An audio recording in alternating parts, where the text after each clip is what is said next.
Hello friends, GD accounting and taxation solution में आपका स्वागत है। तो आज हम करेंगे स्लैब रेट्स, मीन्स किस किस पर्सन पे क्या क्या टैक्स रेट्स लगेंगे।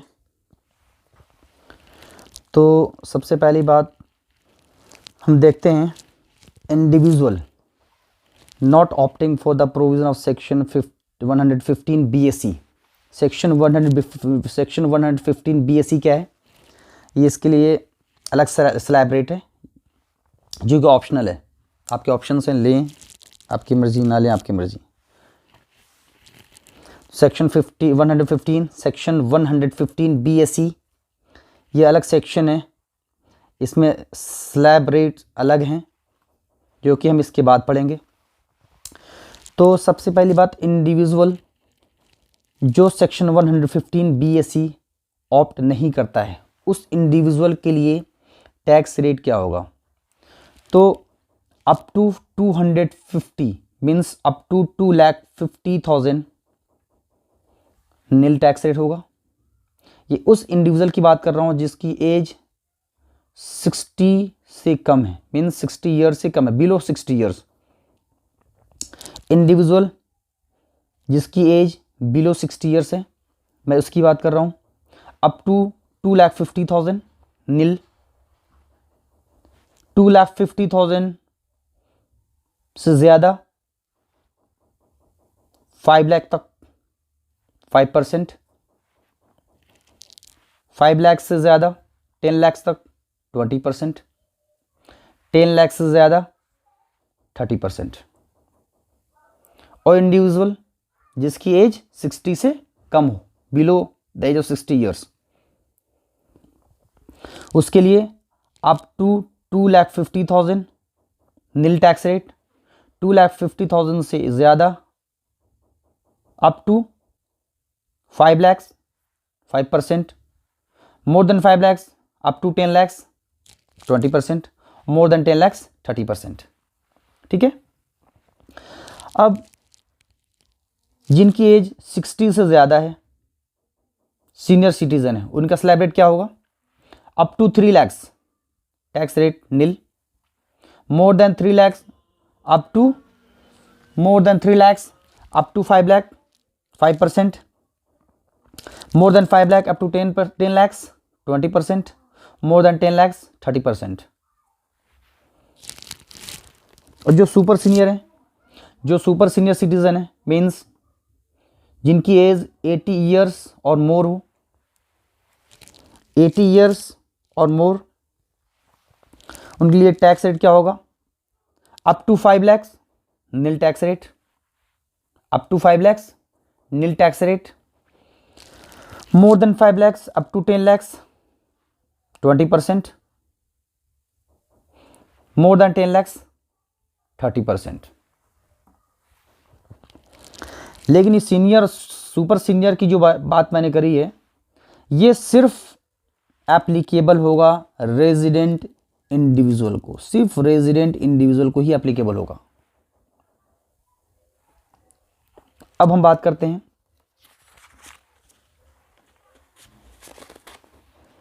HUF not opting for the provision of section 115 BAC। HUF जिसने 115 BAC ऑप्ट ना कर रखा हो, उस HUF के लिए AOP artificial of person, BOI body of individual, artificial judicial person के लिए slab rate up to 250 means up to 2,50,000 nil tax rate, 2 lakh more than 2,50,000 up to 5 lakh 5%, more than 5 lakh up to 10 lakh 20%, और मोर देन 10 लाख 30%। इसके बाद firm LLP local authority, इस case में tax rate, firm LLP के case में tax rate क्या होगा? 30%। इसके साथ firm LLP local authority case में डायरेक्टली 30%। इसके साथ कोऑपरेटिव सोसाइटी जो provision of section 115 BAD opt ना किया हो, उस कोऑपरेटिव सोसाइटी का स्लैब रेट क्या होगा? सेक्शन 115 BAD, या इससे पहले मैंने पढ़ा सेक्शन 115 BSC, ये नेक्स्ट टॉपिक में कवर होगा, मैं उसे सेपरेट टॉपिक बताऊंगा, सेपरेट इस सेक्शन को बताऊंगा आपको। Section 115 BSC, section 115 BAD। इस टाइम कोऑपरेटिव सोसाइटी का स्लैब रेट देख रहे हैं। कोऑपरेटिव सोसाइटी का स्लैब रेट क्या होगा? कोऑपरेटिव सोसाइटी का टैक्स रेट अप टू 10,000, अगर टोटल इनकम अप टू 10,000 है 10%, more than 10,000 to up to 20,000 tax rate 20%, more then 20,000 tax rate 30%।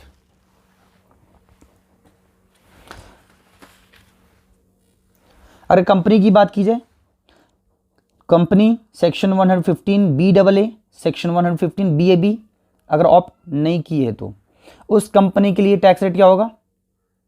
इसके लिए हमें एक्सटर्नल चीज़ें भी, इसके अलावा एडिशनल चीज़ें भी चेक करनी होगी। एडिशनल क्या है? डोमेस्टिक कंपनी और फॉरेन कंपनी। मैं डोमेस्टिक कंपनी की पहले बात कर रहा हूँ। डोमेस्टिक कंपनी जिसका टर्नओवर, टोटल टर्नओवर या ग्रॉस रिसीट प्रीवियस ईयर 18-19 में, प्रीवियस ईयर 18-19 में 4 लाख करोड़ हो, सॉरी 400 करोड़ हो। Total turnover gross receipt in previous year 18-19 400 crore हो। मीन्स जिस डोमेस्टिक कंपनी का प्रीवियस ईयर 18-19 में 400 करोड़ या उससे ज़्यादा हो, सॉरी, जिस डोमेस्टिक कंपनी का प्रीवियस ईयर 18-19 में टोटल टर्नओवर या gross receipt up to 400 crore हो, तो उस केस में उस डोमेस्टिक कंपनी पे इस करंट प्रीवियस ईयर में 25% का टैक्स रेट रहेगा। बात समझ आई? दोबारा मैं दोहरा देता हूं उस चीज को। डोमेस्टिक कंपनी जिसका टर्नओवर या ग्रॉस रिसीट प्रीवियस ईयर 18-19 में अप टू 400 करोड़ हो, इससे ज़्यादा ना हो, अप टू 400 करोड़ हो, तो ये उस डोमेस्टिक कंपनी के लिए टैक्स रेट क्या होगा इस करंट फाइनेंशियल ईयर में? 25%। और अदर डोमेस्टिक कंपनी मीन्स जिसके टर्नओवर ज़्यादा हो उसके लिए 30%। और डायरेक्ट फॉरेन कंपनी के केस में, फॉरेन कंपनी के लिए टैक्स रेट हमेशा 40% होगा। इसके अलावा एक होता है सरचार्ज। हमने तो टैक्स कैलकुलेट किया, अब टैक्स पे टैक्स। सरचार्ज, अगर इनकम आपकी इंडिविजुअल के लिए मोर देन 50 लाख, 1 करोड़, 2 करोड़, 5 करोड़, इस तरह से, या फिर कंपनी के लिए लिमिट से ज़्यादा इनकम हो, तो उस केस में एडिशनल टैक्स लेते हैं जिसे सरचार्ज कहते हैं। टैक्स पे टैक्स, इसका रेट क्या होगा? अगर पर्सन इंडिविजुअल हो, HUF हो, AOP हो, BOI हो, आर्टिफिशियल जुडिशियल पर्सन हो, और total income including dividend income and capital gain, ये टोटल इनकम में क्या क्या इंक्लूड हो? डिविडेंड इनकम भी इंक्लूड हो, कैपिटल गेन भी इंक्लूड हो। इनकम ग्रेटर 50 लाख हो, लेकिन 1 करोड़ से कम हो, लेस देन 1 करोड़, या up to 1 crore, sorry up to 1 crore हो, टैक्स रेट 10%, सरचार्ज 10%। अगर total income including dividend income, capital gain, means total income जिसमें डिविडेंड इनकम भी इंक्लूड हो, कैपिटल गेन भी इंक्लूड हो। कैपिटल गेन हो सकता है सेक्शन 111A या सेक्शन 112A, जो कि आगे पढ़ेंगे। अगर टोटल इनकम में डिविडेंड इनकम और कैपिटल इनकम इंक्लूड है और इनकम more than 1 crore but up to 2 crore हो, तो सरचार्ज 15% होंगे। ये individual, HUF, AOP, BOI, artificial judicial person की बात कर रहा हूँ, इसके सरचार्ज की बात कर रहा हूँ। अगर टोटल इनकम जिसमें डिविडेंड इनकम और कैपिटल गेन इनकम इंक्लूड हो और total income more than 50 lakhs up to 1 crore 10% surcharge, more than 1 crore up to 2 crore surcharge 15%, where total income जिसमें डिविडेंड इनकम और कैपिटल गेन इनकम इंक्लूड ना हो और ये income greater 2 lakhs हो but up to 5 crores, तो ये 25% surcharge होगा इसमें। रेट ऑफ सरचार्ज जो होगा डिविडेंड वाली इनकम पे और कैपिटल गेन वाली इनकम पे, अगर ये इनकम ज्यादा भी हो, मैक्सिमम सरचार्ज डिविडेंड इनकम पे और कैपिटल गेन इनकम पे 15% ही लगा पाएंगे। मैक्सिमम रेट सरचार्ज का डिविडेंड इनकम पे और कैपिटल गेन इनकम पे 15% ही होगा, नॉट एक्सीडिंग 15% होगा। इसके अलावा इसको इस तरह से समझ लें कि टोटल इनकम जिसमें डिविडेंड भी इंक्लूड है, कैपिटल गेन भी इंक्लूड है, तो मैक्सिमम जो है उस डिविडेंड और कैपिटल गेन पे कितना सरचार्ज लग सकता है? 15%, इससे ज़्यादा नहीं लगेगा। और अदर इनकम पे, अगर अदर इनकम 2 crore से ज़्यादा है अप टू 5 crore तक, तो ये 25% सरचार्ज होगा। और इसके अलावा total income, dividend income, capital gain income को एक्सक्लूड करने के बाद अगर टोटल इनकम ग्रेटर 5 crores हैं तो सरचार्ज 37% होगा। Dividend income, capital gain income को छोड़कर अगर total income means dividend income और कैपिटल गेन इनकम के अलावा जो टोटल इनकम होगा उस पर 37% सरचार्ज लगेगा। और इस केस में इस डिविडेंड इनकम पे और कैपिटल गेन इनकम पे मैक्सिमम सरचार्ज 15%, चूंकि मैंने पहले ही बताया है dividend income, capital gain income पे मैक्सिमम सरचार्ज 15% ही होंगे। तो हम यहाँ जो देख रहे हैं 25% या 37%, ये डिविडेंड इनकम और कैपिटल गेन इनकम के अलावा जो इनकम है और वो इनकम और ये इनकम 2 crore से ज़्यादा अप टू 5 crore 25%, 5 crore से ज़्यादा 37% सरचार्ज। क्लियर है? इसके बाद टोटल इनकम ग्रेटर 2 crore हो इंक्लूडिंग डिविडेंड और कैपिटल गेन, तो उस इनकम पे, उस टोटल इनकम पे सरचार्ज 15% ही होगा। चूंकि total income including dividend and capital gain कितना है? मोर देन 2 crore, तो मैक्सिमम सरचार्ज कितना होगा? 15%।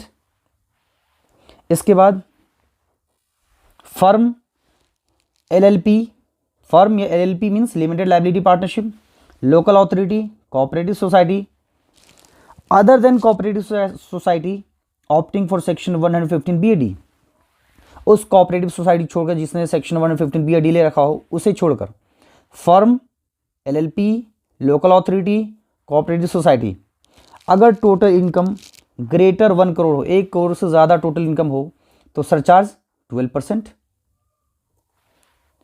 अब डोमेस्टिक कंपनी की बात करते हैं।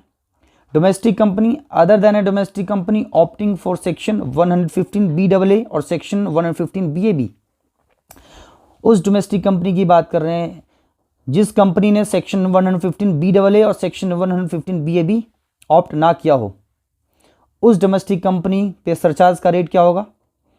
अगर total income greater 1 crore but up to 10 crore, surcharge 7%, total income greater 10 crore, surcharge 12%। अब फॉरेन कंपनी की बात करें। फॉरेन कंपनी, अगर फॉरेन कंपनी की total income greater 1 crore but up to 10 crore surcharge 2%.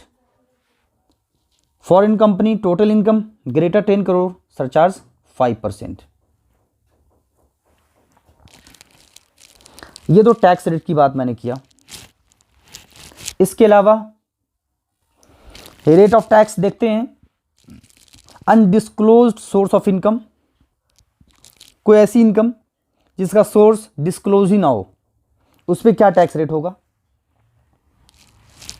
Tax rate उस पर होगा 60% plus surcharge 25% plus cess 4%. Cess means health and education cess.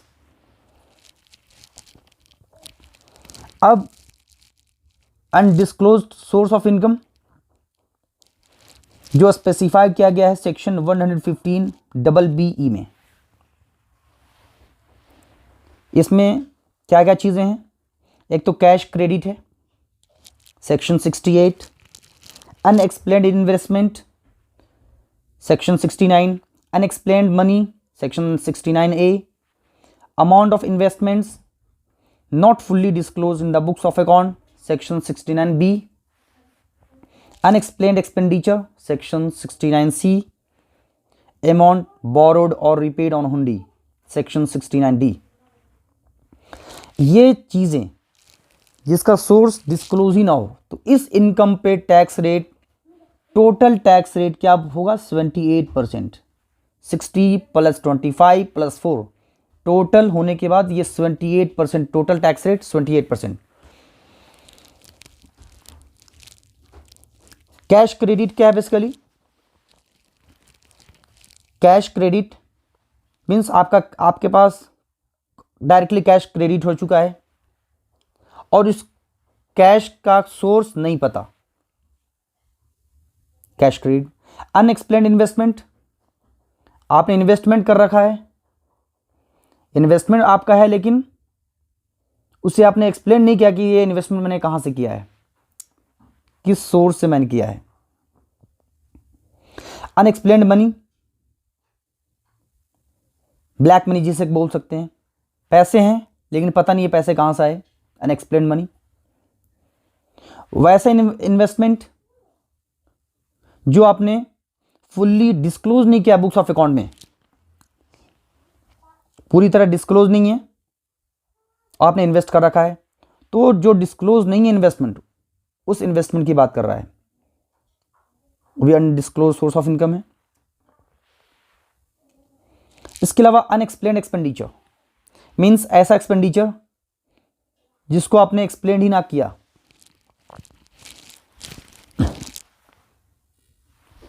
Means आपने कोई पार्टी फंक्शन में काफ़ी पैसे खर्च कर दिए, जब इनकम टैक्स डिपार्टमेंट ने आपसे पूछा कि ये पैसे कहाँ से आए, ये एक्सपेंडिचर कैसे हुआ, आप उस एक्सपेंडिचर को एक्सप्लेन नहीं कर पाए, ये अनएक्सप्लेन्ड एक्सपेंडिचर है.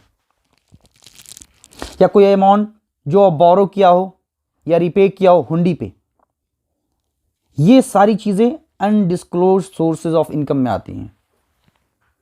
इसके बाद हम पढ़ते हैं, हमने टैक्स कंप्यूट कर लिया, टैक्स का स्लैब रेट हमने देख लिया, क्या क्या टैक्स के रेट्स होंगे हमने देख लिया. इसके बाद एक होता है रिबेट. टोटल टैक्स कैलकुलेशन के बाद आपको गवर्नमेंट रिबेट देती है. रिबेट किसे, रिबेट किस किस पर्सन को मिलेगा? एक तो अगर आपके पास total income up to 5 lakhs हो, person means resident individual, person means resident भी हो इंडिविजुअल भी हो, जिसके बाद total income up to 5 lakhs हो, total income up to 5 lakh, तो रिबेट आपको मिलेगा अप टू 12,500 मीन्स 12,500 रिबेट मिल जाएगा. जो आपका टैक्स हुआ, टैक्स अमाउंट आपके जितने टैक्स बने हो और 12,500 विच एवर इज लोअर, उतना रिबेट आपको मिल जाएगा. लेकिन कंडीशंस क्या हैं? एक तो रेजिडेंट इंडिविजुअल होने चाहिए, और दूसरी चीज़ टोटल इनकम जो है मीन्स नेट इनकम जो होना चाहिए अप टू 5 लाख तक होना चाहिए। अगर 5 लाख से ज़्यादा हो रिबेट का बेनिफिट आपको नहीं मिलेगा। दो कंडीशंस हैं इसमें। First condition resident individual, second condition your net taxable income is up to ₹5 lakh, then rebate will be amount up to 12,500। इसके अलावा हेल्थ एंड एजुकेशन सेस जो पहले पढ़ रहे थे 4%, हेल्थ एंड एजुकेशन सेस का रेट 4% है। ये सारे इनकम पे एप्लीकेबल होगा। जिस इनकम का टैक्स कंप्यूट करेंगे तो टैक्स प्लस सरचार्ज हमेशा आपको टैक्स प्लस एजुकेशन सेस हमेशा टैक्स के साथ ऐड किया जाएगा। हेल्थ एंड एजुकेशन सेस का रेट क्या है 4%। किसका 4%? इनकम टैक्स का। जो टैक्स आपने कंप्यूट किया है उस टैक्स पे 4% हमेशा आपको हेल्थ एंड एजुकेशन सेस लगेंगे। Thank you for watching. अगर वीडियो अच्छी लगे तो कमेंट करना ना भूलें और इसे ज़्यादा से ज़्यादा शेयर करें। Thank you for watching.